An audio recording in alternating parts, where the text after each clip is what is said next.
사주 이야기를 엮어나갈 락토 성정석입니다. 반갑습니다. 제가 오늘 사실은 처음 영상을 찍는 거라서 많이 서툴고 많이 버벅거릴 것이라 생각됩니다. 그래서 보시는 분들이 많은 양해하시고 또 격려해 주시면 더더욱 좋은 영상 앞으로 계속 찍도록 노력하겠습니다.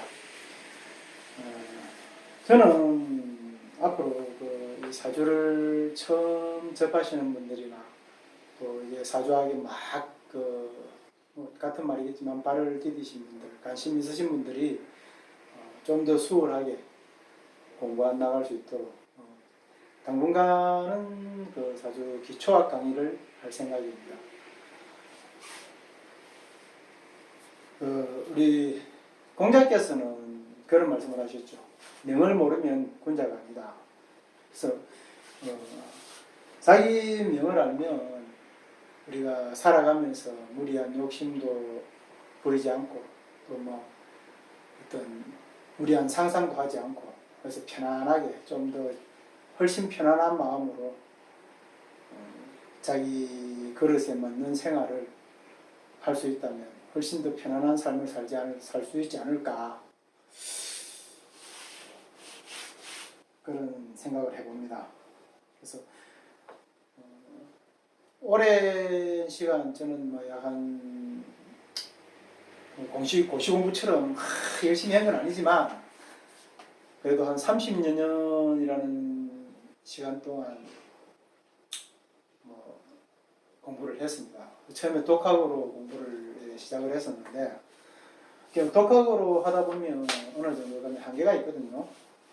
그래서 그러다 보면 이제 또 선생님을 모시고 사사를 받고 또 어느 정도 그게 되면 또 나머지 부분 또 뭐 우리가 많이 아는 책들을 또 옛날 고서들을 사서도 보고 연구도 하고 그렇게 공부를 해왔습니다. 그래서 제가 공부하는 동안 많은 느꼈던 점이나 또 어려웠던 점들 이런 것들을 생각해가지고 지금 이제 공부하시는 분들이 시행착오를 최대한 겪지 않도록 그렇게 좀 도와드릴 생각을 하고 있습니다. 그래서 이 공부라는 사주학이라는 게 의미도 엄청 넓고 또 사주도 좀 많이 딱딱하죠. 우리가 뭐 평소에 듣던 이런 말들이 아니고 하니까 그러다 보니까 사주 공부하시는 게 또 저 힘이 될 겁니다. 그렇지만 이제 제 강의를 꾸준히 들으시고 조급히 생각하지 마시고 꾸준히 듣고 따라오신다면 아마 그 자기 명을 보고 자기를 알 수 있는 수준까지는 무난하게 도달하지 않나 그렇게 생각됩니다. 그러니까 조급히 생각 마시고 제 강의를 차근차근 구독해 주시면 감사하겠습니다. 저는 앞으로 한 일주일에 한 편 정도를 강의를 영상을 올릴 생각입니다. 자, 그럼 본론에 들어가서 우리가 흔히 말하는 사주 또 사주학 이게 무슨 말일까요? 뭐 공부를 또 하시고 여기 관심이 있으신 분들은 다 아시겠지만 사주라는 것은 말 그대로 4개의 기둥이라는 뜻입니다. 그죠? 우리가 태어난 년, 월, 일, 시 여기에다가 밑에 주자만 붙이면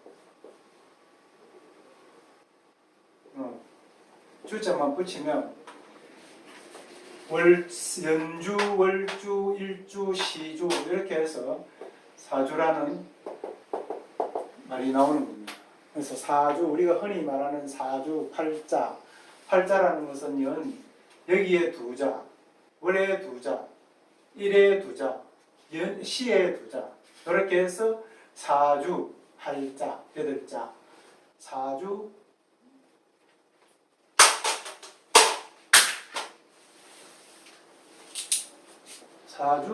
팔자 그래서 내 기둥 8자 이런 말입니다.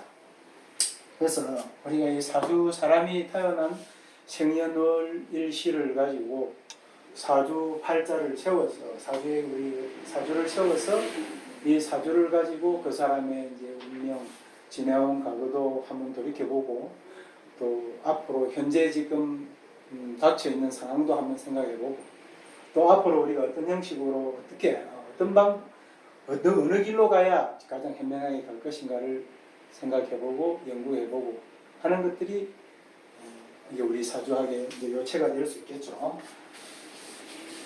그러면 이 사주학이라는 것은 이제 이 사주를 아는 사주에다가 학자를 붙이면 사주학이 되죠.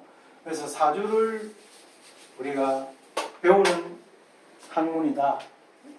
그렇게 이제 사주학이라고 그러는데 사주학의 기원이 어디서 흘러나왔을까요? 우리가 공부를 하시는 분들은 뭐 어느 정도 이 기원 정도는 알고 계셔야 안 되겠습니까? 그죠? 사주학이라는 것은 우리가 많은 이름으로 불리고 있죠.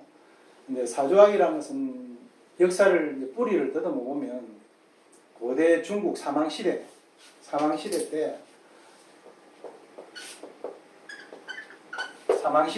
사망이 뭐 여아, 복희, 신농 뭐 이 세 분을 또 어떤 책에는 뭐 황제 근원이라고 하시는 그 헌은이라고 하는 뭐 책도 있고 또 여와 신농 복희라고 하는 책도 있습니다.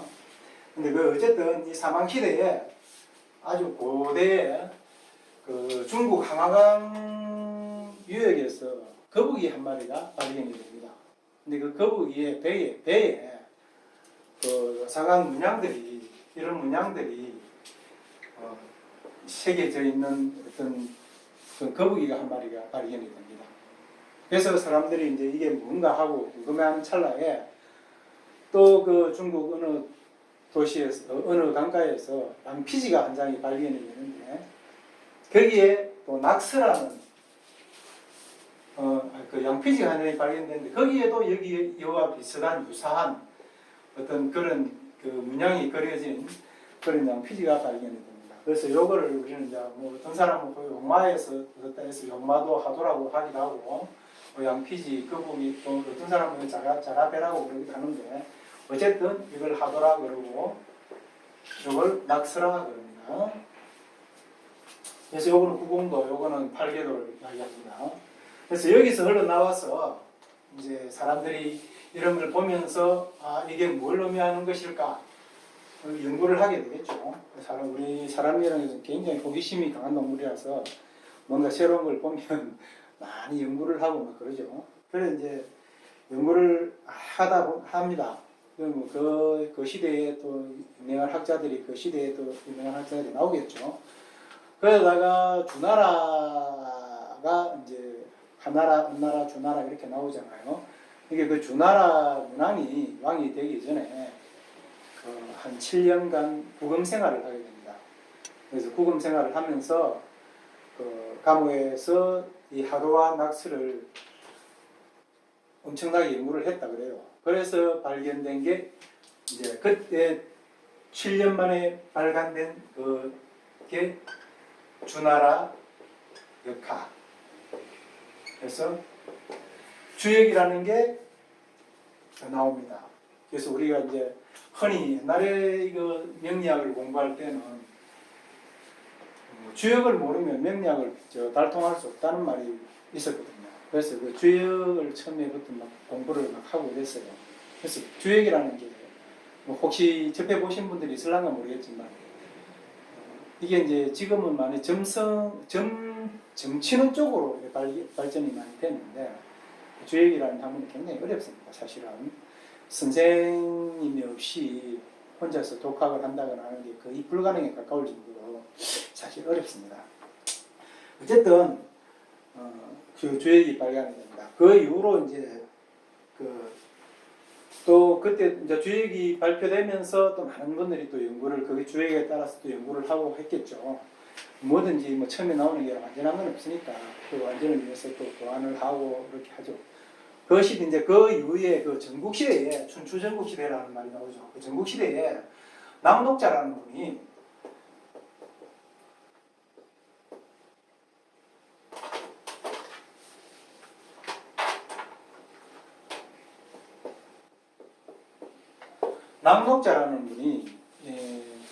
이제 드디어 이 명리학의 기초를 세우게 됩니다. 그래서 낙록자라는 분이 이제 명리학의 기초를 세우게 되는데, 그래도 이제 이때는, 이 시대 때만 해도 생년을 기준으로 이 사주를 감명하는 그 형식이었습니다. 근데 생년으로 이 사주를 감명한다는 게 사실 너무 한마디로 말하면 그 해에 태어난 사람은 다 거의 비슷한 성정이나 어떤 특질을 가지고 있다, 이렇게 되는 거죠. 그러니까 중국 시대 때 그 많은 중국 인구가 해봐야 너무 많은 사람들이 너무 많은 성정이나 특징이 비슷하다고 되기 때문에, 그래서 이 생년으로 사주를 감명하는 것은 한계가 있다. 고 와져서 또 연구를 해 나오다가 당나라 때 와서 이어중이란 분이 드디어 생일을 아까는 생년이었죠. 이제 생일을 자기가 태어난 날을 가지고 사주를 감명하는 법을 발표하게 됩니다. 그래서 이제 아까도 말씀드렸지만 처음 나온 어떤 그런 학문이나 발표는 어딘가 무조건 조금 미진한 부분이 있습니다. 그래서 그 뒤에 이제 가장 정확하게 명나라 때 서거이란 분이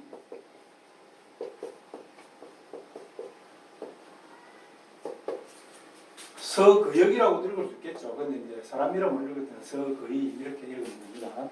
서거이란 분이 드디어 우리 일간으로 생일을 가지고 사주를 감명하는 확실한 기초를 확실하게 세우게 됩니다. 그래서 그 시대에 발간된 그 타경일기라는 책에 보면 이 자평학의 명리학입니다. 명리학의 창견자는 동양인으로서 성은 서시오, 이름은 거이라 하는데 태어난 날 생년월일시를 가지고 사주를 감명하는 바 백발백중 아는 것이 없더라 하고 이렇게 그 책에 기록이 되어 있다고 합니다.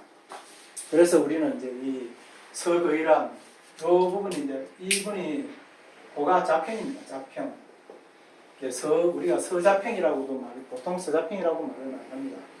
이 서자평 선생을 우리는 이제 이 명리학의 명리학 중흥의 조라고 많이 말을 하고 있습니다. 그래서 이렇게 이제 명리학이 이렇게 대충 이제 뭐 조금 더 상세하게도 설명할 수 있지만 대충 설명하면 이 정도로 간단하게 이제 우리 사주학의 기원을 제가 말씀을 드린 겁니다.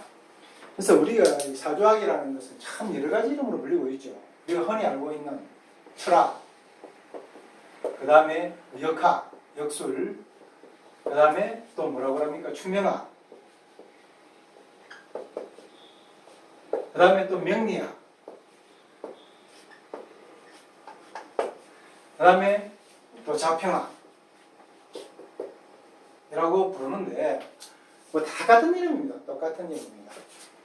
뭐 갑돌이를 어릴 때는 뭐 개똥이라 하고 커서는 갑돌이라 하고 이름 개명해서 영철이라 하고 하는 거하고 똑같은 이름, 똑같은 이십니다. 그러니까 다 같은 뭐 역학이나 철학이나, 근데 이 철학이란 말이 역학에 붙는다는 조금 우리 역학 말고도 다른 철학이 있잖아요. 그죠? 우리 흔히 알고 있는 소크라테스가 나오는 그런 철학이 있으니까 조금 구분이 조금 되기는 합니다만, 어쨌든 이런 우리 인생사를 밝히는 학문이다, 그렇게 생각한다면 뭐 철학이란 말도 큰 무리는 없을 거라고 봅니다.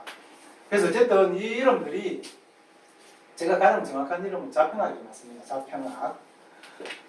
명리학, 수명학, 뭐 역학, 철학 이렇게 말씀들을 많이 하시지만 가장 정확한 건 자평학입니다. 자평학. 자평. 자, 이 자평이 무슨 말이냐? 평은 다 아시죠? 평평할 평자, 평균을 이룬다. 뭐 수평, 평균 이렇게 말을 할 때 평평하다고 할 때 말하는 평자. 이 자자는 나중에 이제 우리가 천간, 식간, 십이지를 배우게 되면 아시겠지만 자자는 십이지의 제일 수위에는 제일 첫 번째 나오는 글입니다. 자축, 인묘, 진사오미 이렇게 나오죠. 그래서 제일 첫 번째 나오는 북방에 북쪽에 수, 물이란 말입니다. 무. 북방의 수가 우리 그 우주 만물의 생성의 근원입니다. 근원.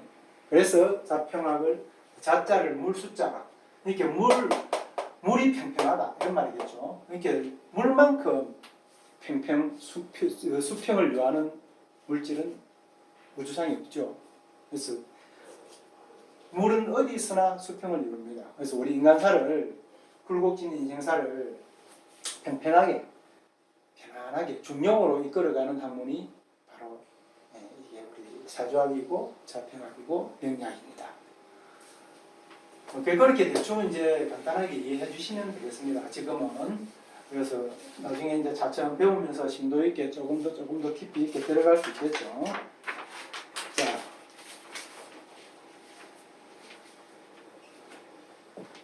본격적으로 우리 이제 자평학의 최고 기본이고 또 아울러서 최고 중요하고 최고 기초적인 오행, 음양,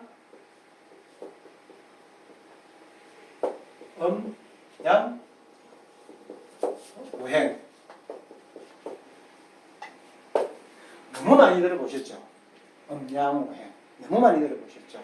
그렇지만 이 음양, 오행이 사주팔자의 사주의 거의 전부라고 생각하셔도 됩니다. 네, 음양, 오행을 모르고서는 음양은 물론 뭐 간단한 거니까 뭐 어떤 사람들은 굉장히 어렵게 설명합니다. 뭐 기가 있고 상이 있고 질이 있고 형이 있고 뭐 이런 식으로 설명을 하는데 뭐 그렇게 깊이 생각하지 마시고 지금은 음양 있고 오행이 있다 이렇게만 생각하시면 됩니다. 그래서 이건 우리 그 사주학의 가장 기초적인 기본이면서도 가장 중요한 문제입니다. 그래서 우리 사주학을 절대 외워서 공부를 하려면 이거는 뭐 아마 중앙 컴퓨터 정도 돼야 뭐 몇십 기가 몇백 기가짜리 중앙 컴퓨터 정도 돼야 다 외울 수 있는 내용이기 때문에 외운다는 건 불가능하죠. 그렇지만 기본적으로 외워야 될 문제는 틀림없이 있습니다. 그래서 이런 문제는 오행은 지금부터 제가 설명을 드릴 테니까 분명히 외우셔야 됩니다. 일주일 후에 제가 다시 오행의 상생상극에 대해서 설명을 드릴 테니까 그때까지 이 오행이 뭘 말하고 뭘 뜻하는지를 분명히 이해하셨으면 좋겠습니다. 나중에 더 깊게 가서 뭐 힘든 것들은 안 외우더라도 이 오행만큼은 외워야 됩니다. 그래야 내가 사주 공부했다고 딴 사람한테 말을 한마디 해도 할 수 있는 겁니다. 자, 음양이라는 것은 잘 아시죠? 네, 주역에 보면 이런 말이 나옵니다. 태초에 혼돈의 시기에 일기가 생겨서 일기가 생성하더니 양이가 되더라. 일기가 생겨나서 양이가 되고 사상이 되고 팔계가 되더라. 이런 말이 나옵니다. 그래서 혼돈의 시기, 태초의 혼돈의 시기라는 것은 뭘 말하느냐면 우리 우주가 생성되기 전을 이야기합니다. 그래서 너무너무 오래된 이야기겠죠. 그렇죠? 그래서 그때 어떤 하나의 기운이 생기더니 양이로 두 개로 나눠지더라. 그래서 이때 한 개가 음이고 한 개가 양이더라. 근데 이 양은 양대로 또 그걸 너무 심한 양, 그래야 되나? 불로 치자면 예를 들어서 뭐 모닥불도 있을 것이고 용광로에 불도 있을 것이고 그렇죠. 산불도 있을 것이고 그래서 양도 두 개로 큰 양, 작은 양으로 나눠지더라. 음도 큰 물, 작은 물로 나눠지더라. 그래서 이 양이가 사상이 여기에서 두 개가 되고 여기가 두 개가 되니까 네 개죠. 그래서 사상이 되고 이 사상이 또 조금 더 세분된 게 8개입니다. 그래서 요거를 주역에 나와 있는 그 부호로 잠깐만 간단하게 표시를 해보겠습니다. 1기라는 것은 1기가 생성이 돼서 양이가 되더라. 이렇게 표시를 합니다. 그래서 요거를 양이라고 그러고 요걸 음이라고 합니다. 그 다음에 사상이 되더라. 양이 극양이죠. 여기 큰 양, 극양. 그 다음에 좀 작은 양, 음이 섞인 양. 그 다음에 양이 조금 섞인 소음이죠. 이거는 태양, 소양, 소음, 태음. 자, 음만 두 개 있는 거. 이렇게 구분이 되더라. 그래서 여기에 이제 사상이라고 합니다. 사상. 그 다음에 8개. 8개라는 것은 이렇게 되죠. 음이 또 있는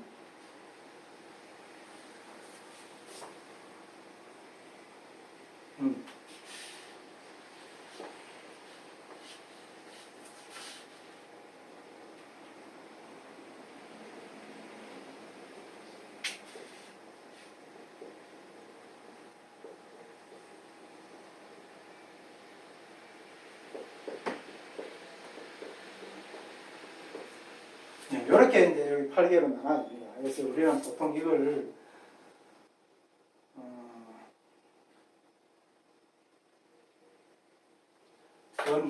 곤,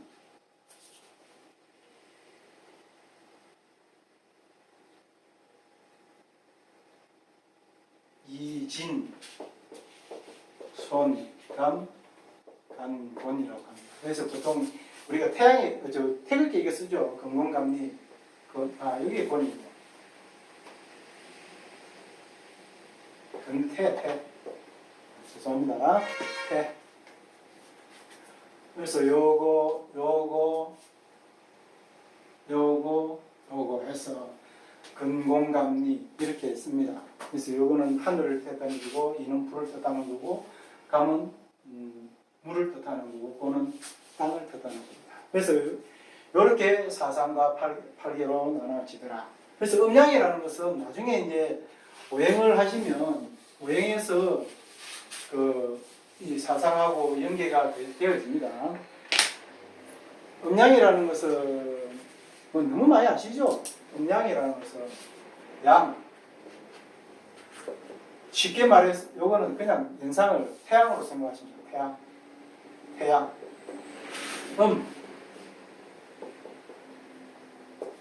달로 그냥 생각하시면 돼요. 그래서 태양이라는 것은 양이라는 것은 우리가 이제 보통 크다 작다를 말하면 큰 거를 밝다 어둡다 하면 밝은 거 껍데기 안 하면 밖에 거 뭐 이런 식으로 양을 표현을 합니다.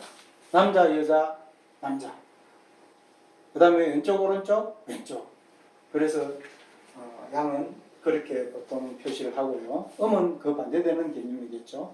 그래서 이제 그렇게 음양으로 구분이 됩니다. 그래서 음양은 이 정도 하시고요. 자, 우리가 본격적으로 오행에 대해서 말씀을 드려보겠습니다. 오행은 5가지 기운을 이야기합니다. 목, 화, 토, 금, 수. 요 5가지를 오행이라고 합니다. 그래서 요걸 아까 사상에다 비교를 해보면 목은 소음입니다. 소음. 소양.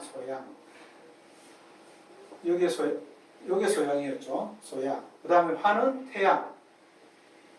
그 다음에 금은 소음. 수는 태음. 이렇게 해서 토는 자 그러면 사상에 비교를 하니까 토가 갈 데 없죠. 이 토는 중앙이라고 봅니다. 중간. 토는 이 목화 금수의 4개 기운을 다 포함하고 있습니다. 땅 속에 뭐가 안 들은 게 있습니까? 땅 속에 나무의 씨앗도 들어있고 나무 뿌리도 들어있고 나무가 땅에서 크죠. 땅에 열기도 가지고 있죠. 땅에 바위도 있고 쇠도 있고 다 들어있죠. 땅 속에 물도 있죠. 그래서 이 땅은 이 4개, 4개의 기운을 다 가지고 있습니다.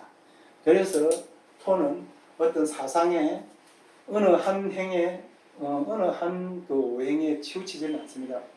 그래서 토는 항상 중간을, 그래서 토 나중에 이제 사주를 보시면 아시겠지만 토 기운이 적당하게 왕상하고 중화를 이루면 그 사람이 중후하고 무게가 있다는 얘기죠. 무게가 있고 그 다음에 온후하고 많은 또 후중하고 이렇게 많은 걸 푸근하게 감싸 안을 수 있고 또 신용이 있고 또 고집이 있고 뭐 그런 융통성이 좀 없는 그런 쪽으로 이제 감명을 하게 됩니다. 그래서 토의 기운은 이 4개의 기운들을 다 수용하고 있는 중앙의 기운이다. 이렇게 보시면 되겠습니다.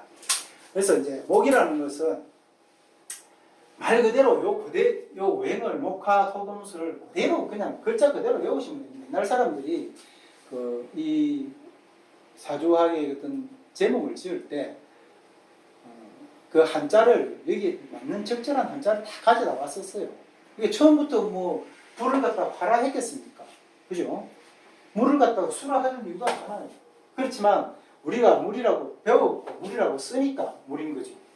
불이라고 배우고 불이라고 쓰니까 불인 거고 그런 것처럼 옛날 사람들은 다 옛날 분들이 굉장히 현명한 분들이에요. 그래서 이렇게 다 오행에 맞는 글자들을 써갖다 붙인 겁니다. 그러니까 굳이 막 다르게 어렵게 외우려 하지 마세요. 그냥 목은 나무다. 나무 목자잖아요. 화는 불이다. 불화자. 흑토자들은 흑이다. 이건 세금자잖아요. 세다. 물수자니까 물이다. 이렇게만 지금은 간단하게 이해를 하시고 암기를 하시면 됩니다. 그거 암기하실 것도 없죠. 글자만 다 알면 뭐 지질로 알아지는 거니까. 자, 그러면 이 오행은 목이라는 것은 과연 어떤 그 안에 특질이나 기질이나 자기가 갖고 있는 특성이 있을까? 이제 거기에 대해서 간단하게 정말 간단하게 그 표시하는 표상들을 제가 나열을 해보겠습니다. 자, 목이라는 것은 우리가 방향으로 보면 동쪽을 이야기합니다. 동쪽을 이야기합니다. 그 다음에 동서남북 할 때 동쪽을요. 화는 남쪽을 이야기하죠. 남쪽. 토는 이제 항상 말했지만 중간이니까. 금은 서쪽을 이야기합니다. 수는 북쪽이죠. 북쪽을 이야기합니다. 그래서 동서남북, 목, 금, 화, 수, 동서남북이 되겠죠. 그 다음에 이제 우리가 계절로 이야기하면 목은 봄이 됩니다. 봄. 화는 여름. 금은 가을. 겨울은 수는 겨울입니다. 겨울. 지금 제가 이거 쓰고 있는 요것들은 암기를 하셔야 됩니다. 이걸 나중에 감명에 만약에 이제 조금이라도 발전을 이 학문을 발전시키고 싶고 뭐 자기 사주만 아니라 우리 애가 앞으로 어떤 사주를 갖고 있으면 얘는 어떤 성질을 갖고 있을까 하고 궁금해서 사주를 한번 써볼 때 이런 것들을 모르면 뭐 예를 들어서 목이 많다 그러면 목이 많은데 얘는 어떤가 이게 답이 안 나오죠. 그러니까 목이 많으면 얘는 어떤 기질을 갖고 있구나 하고 그 감을 잡을 수가 있겠죠. 그래서 요거는 꼭 기억을 하시는 게 좋습니다. 그 다음에 색으로 비교하면 목은 푸른색을 가리킵니다. 청. 화는 적색. 토는 황색입니다. 황색. 금은 백색을 가리킵니다. 백색. 수는 흑색을 가리키죠. 흑색. 그 다음에 우리 인체 이 우리 오장에다가 비유를 한번 해볼게요. 오장에다가 목은 간을 가리킵니다. 간. 화는 심장입니다. 토는 비장입니다. 비장. 금은 폐. 수는 신장입니다. 신장. 자, 우리가 요 오행을 잘 알면 우리가 사주를 나중에 이제 사주 세우는 법을 배울 거잖아요. 그럼 사주를 한번 자기 사주를 딱 세워봅니다. 그러면 내 사주에 화가 엄청 강하게 엄청 약하구나. 그러면 나는 심장 기능이 선천적으로 조금 약하게 태어났구나. 그러면 내가 건강 관리를 어떤 형식으로 해야 되겠다. 도움이 되겠죠. 자, 토의 기운이 엄청 극이 되고 설이 되고 해서 극설이 돼서 기운이 엄청 약해요. 그러면 내 비장 기운이 비장이라는 것은 위에 위장하고 붙어 있는 겁니다. 그래서 비위 이렇게 말하죠. 우리가 비위가 상한다 이런 말을 하죠. 그래서 비위는 같은 그 소화계통입니다. 소화기 위장하고 뭐 비슷하다고 생각하시면 됩니다. 그래서 비장 기능이 약하니까 내가 허폐가 자주 부르고 몸도 팔다리도 차가지고 이런 게 그런 것들이 다 비장이 약해서 생기는 거구나. 뭐 내가 마른 기침이 잘 나오고 조금만 뭐 미세먼지를 마셔도 콜락거리고 다른 사람은 마스크 안 쓰고도 쌩쌩한데 나는 마스크를 3중 마스크를 덮어 쓰고도 콜락거린다. 그 나는 왜 그럴까? 폐가 약한 거죠. 폐 기능이. 그러니까 원래 사주 자체에 폐 기능이 약하기 때문에 그렇다. 자, 이거는 수는 신이죠. 신은 콩팥입니다. 콩팥. 이 콩팥은 선천의 기운이라 해서 자기가 태어날 때 그 기운이죠. 선천의 기운이라는 것은. 이 선천의 기운을 관장하는 장기가 바로 신입니다. 콩팥입니다. 콩팥이 우리 의학적으로, 현대의학적으로는 뭐 피를 걸러주고 노폐물을 걸러주고 뭐 그런 정도로 알고 계시는데 한의학에서는 이 신장을 굉장히 중요하게 생각합니다. 심장하고 신장을 굉장히 신을 굉장히 중요하게 생각합니다. 물론 모든 중앙은 비비니까 이게 되게 중요하겠지만 그래도 남자들은 정력이 다 신에서 나온 겁니다. 콩팥이 허해지면 정력이 약해집니다. 정력이 떨어집니다. 그래서 남자들은 뭐 오줌 줄기가 뭐 자고 막 그런 말씀 많이 하잖아요. 이게 신장의 짝이 방광입니다. 신방광이 한 짝입니다. 한 쌍, 음양으로. 여기에 음이고 방광이 양입니다. 그래서 음이 약해지면 양도 따라 약해지는 겁니다. 음이 세하면 양도 따라 세해지는 거고 양이 세해지면 음도 따라 세해지는 겁니다. 그래서 이런 식으로 해서 이렇게 배대하는 방법을 알면 내가